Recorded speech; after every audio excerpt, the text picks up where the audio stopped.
Good evening friends. आज मैं जो यूपी गवर्नमेंट द्वारा विज्ञापन संख्या 51 में असिस्टेंट प्रोफेसर की वैकेंसी होने वाली है, जिसके एग्ज़ाम प्रस्तावित हैं 16-17 फरवरी को, उसके संदर्भ में कुछ महत्वपूर्ण बातों को डिस्कस करूंगा आप लोगों से। जिसमें सबसे महत्वपूर्ण बात यह है कि आप लोग तैयारी कर रहे होंगे और जो सेलेक्ट होने के करीब हैं या एक दो नंबरों से रह जाते हैं, उनके लिए तो बहुत ही महत्वपूर्ण चीज़ें मैं बताऊंगा। और क्योंकि मुझे अनुभव है और मैं केवल अनुभवों को साझा कर रहा हूँ आपके सामने, तो हमने अब तक जितने भी एग्ज़ाम दिए हैं सारे एग्ज़ाम को क्वालिफाई किया है। और इंटरव्यू में तो मतलब हर एक एग्ज़ाम में पहुँचे हैं।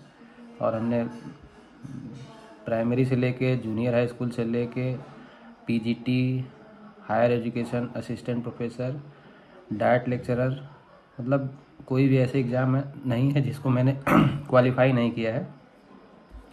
तो उसके बिहाफ पर जो हमारे पास अनुभव आए हैं, उन अनुभवों को मैं आपसे साझा कर रहा हूं और उम्मीद है कि आपको उससे लाभ होगा।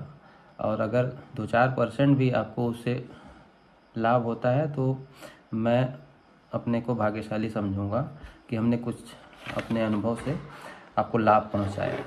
तो सबसे पहले तो आप अपने दिमाग में ये बात बैठा लीजिए कि अगर आप जो मार्केट में किताबें हैं, जो क्वेश्चन बुक्स हैं, उनको आप पढ़ रहे हैं और उनके आंसर पे विश्वास करके आप जो है प्रतियोगी परीक्षाओं में शामिल होने जा रहे हैं, तो आपके सफल होने के चांसेस बहुत ही कम हैं।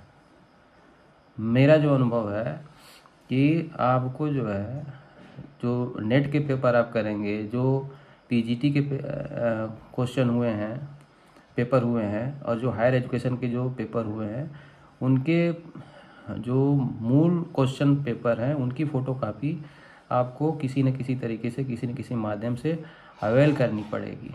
और उनके ऑथेंटिक आंसर की रिवाइज्ड होने के बाद जो आंसर की जारी हुई है, इन सारे, चाहे नेट हो, चाहे आपका पीजीटी हो, चाहे हायर एजुकेशन हो, सबकी रिवाइज्ड आंसर की के साथ आप जो है क्वेश्चन पेपर को जितना ज़्यादा से ज़्यादा सॉल्व करेंगे, उतना ज़्यादा आपके सफल होने के चांसेस बढ़ेंगे।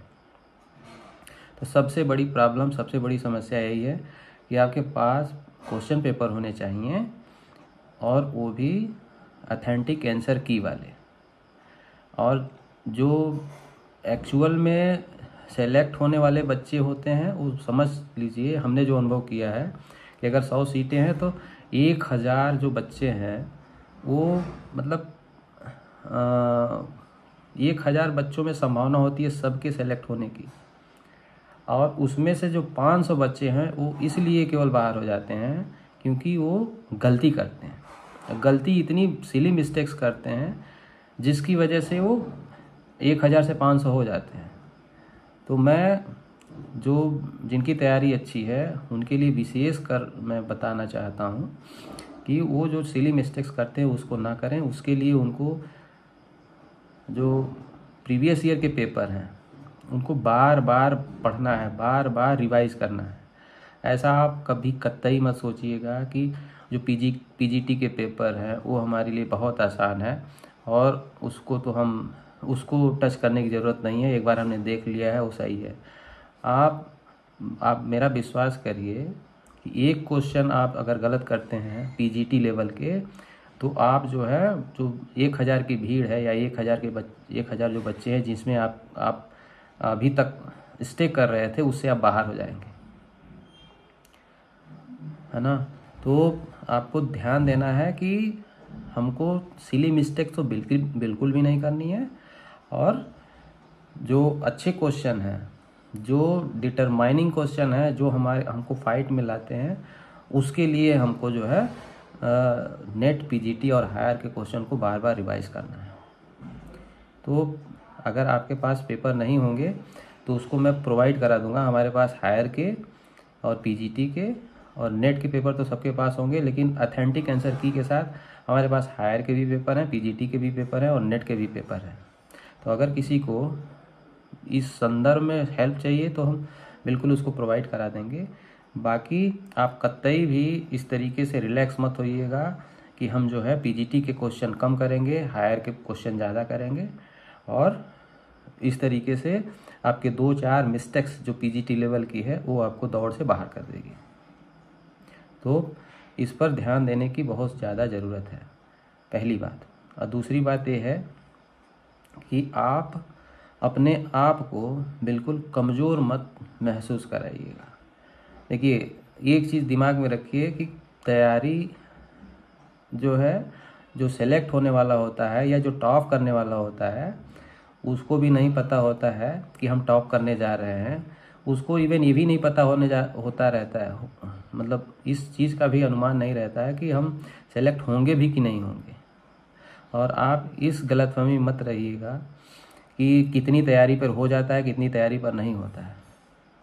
बस एक चीज़ दिमाग में रखिए कि आप अभी जो 24 घंटे आपके पास है उसको बिल्कुल 1 सेकेंड भी उसका जाया मत जाने दीजिए। हम तो ये कहते हैं कि 24 घंटे को किस तरीके से 48 घंटे हम एक्सपेंड करें, यानी कि जो चीज़ें हम 48 घंटे में कर सकते हैं वो चीज़ हम 24 घंटे में कैसे करें। वो चीज़ हम 24 घंटे की चीज़ें 12 घंटे में कैसे की जा सकती हैं, या 2 घंटे की चीज़ें 1 घंटे में हम कैसे कर सकते हैं। इस तरीके की प्लानिंग करिए और हमेशा फोकस्ड रहिए। आप अपने हायर एजुकेशन के एग्जामिनेशन पे सारी चीज़ों को भूल जाइए और आपकी अपने अंतरात्मा ये महसूस करे कि एग्ज़ाम देने के बाद जब आप बाहर आएँ तो आपको अफसोस इस चीज़ का ना हो कि हम थोड़ा इसको और पढ़ लिए होते, थोड़ा और रिवीजन कर लिए होते। ये सारी चीज़ें अभी आपके पास समय है, ये सारे एक्सक्यूजेस को आप दूर कर सकते हैं। और आप जब एग्जामिनेशन हॉल से निकलें तो आपको लगे और आप अपने आप से कह सकें कि हम इससे अच्छा नहीं कर सकते थे। इस मनोभाव के साथ जब आप बाहर आएंगे तब रिजल्ट कुछ भी आएगा आप उस पर अफसोस नहीं करेंगे। लेकिन अभी आपके पास समय है और आप उसको ज़्यादा से ज़्यादा यूटिलाइज़ करिए और जितनी मदद आप हमसे चाहेंगे हम इस संदर्भ में आपको प्रोवाइड कराएंगे। तो सबसे मेन और प्रमुख चीज़ है कि ज़्यादा से ज़्यादा क्वेश्चन पेपर को रिवाइज़ करना। और क्वेश्चन पेपर जब आप रिवाइज करेंगे तो हर एक क्वेश्चन पेपर में मान लीजिए 50 क्वेश्चन है या 100 क्वेश्चन है तो उसमें आपको 10 या 5 क्वेश्चन इस तरीके के मिल जाएंगे जो थोड़ा सा डिफ़िकल्ट होंगे। तो वो जो 5-10 क्वेश्चन है उसको आप एलिमिनेट कर लीजिए, बाहर कर लीजिए, ठीक है। वो अपने साथियों से या जो भी आपके ग्रुप्स हैं उनसे आप डिस्कस कर सकते हैं। तो चाहे वो नेट का पेपर होगा, पीजीटी का होगा, हायर का होगा, उसमें से 10-10, 5-5 क्वेश्चन हर एक क्वेश्चन सेट में जो है आपको अच्छे लगेंगे या जिस पे आपको जो है रेफरेंस बुक का सहारा लेना पड़ेगा या अपने जो डिस्कशन ग्रुप है उसका सहारा लेना पड़ेगा। तो उनसे आप समझिए।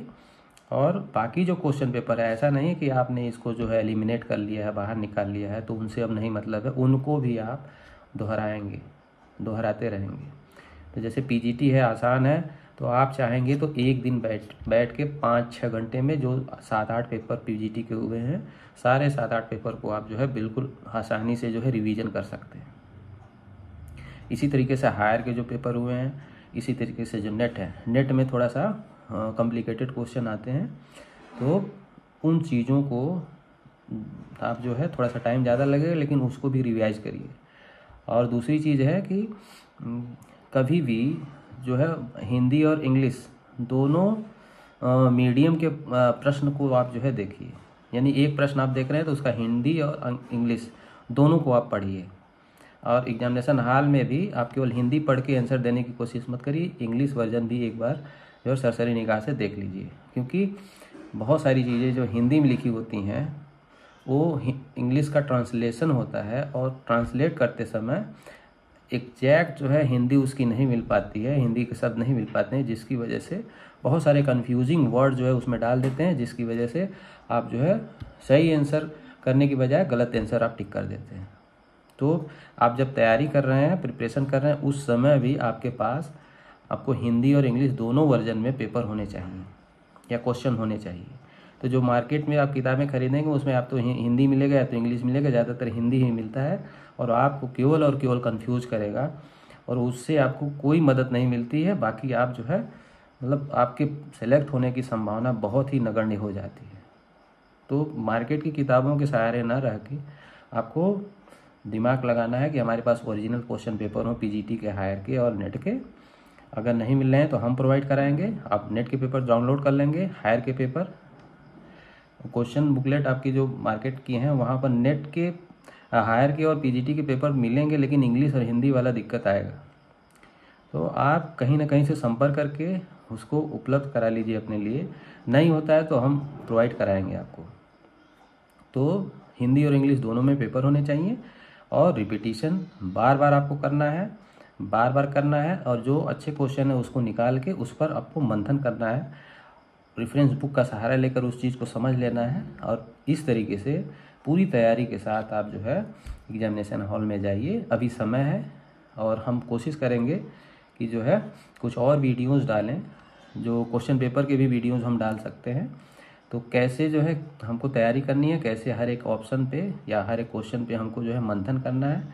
एक क्वेश्चन आप करेंगे तो एक क्वेश्चन करने से आपको 3-4 क्वेश्चन के बारे में मिल जाएगी, मतलब जानकारी मिल जाएगी। और दूसरी चीज़ है जो जीएस है, जीएस का पोर्शन है, उसके लिए हम सजेस्ट करेंगे कि आप कम से कम 1 साल का जो पेपर है, 1 साल का जो जीएस है, करंट अफेयर्स है, उन पर ज़्यादा फोकस करिए। और जो महत्वपूर्ण जीएस है या जीके हैं, करंट अफेयर्स है, वो 1 साल के बाहर के भी आप जो है देख लेंगे। तो यानी कि जो 1 साल के पहले के हैं, यानी कि 12 महीने के पहले के जो 1 साल के जीएस हैं या करंट अफेयर्स है, उनको जो है महत्वपूर्ण जीएस को आपको देखना है। और जो अभी के 1 साल पहले के हैं, उन पर जो है सारे जो महत्वपूर्ण है या छोटी छोटी घटनाएं हुई उन दोनों पे, यानी कुल मिला के हमको 2 साल के जीएस के बारे में थोड़ी जानकारी रखनी होगी। तो यूट्यूब चैनल्स पे बहुत सारे जीएस या 1 साल या 2 साल का सब कराने वाले हैं, उनके पीडीएफ हैं। तो आपको मैं एक कुमार गौरव करके आते हैं, वो अच्छा पढ़ाते हैं, उनको आप देख सकते हैं। या अगर मान लीजिए किसी को इस तरीके से वीडियो नहीं पढ़ना है तो आप लूसेंट को भी आधार मान सकते हैं।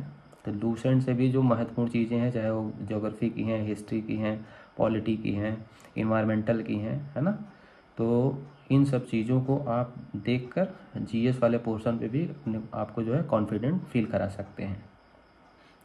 देखिए मान लीजिए 30 क्वेश्चन जो जीएस के आते हैं असिस्टेंट प्रोफेसर में, उसमें 15 क्वेश्चन तो मान लीजिए कि कर ही लेते हैं।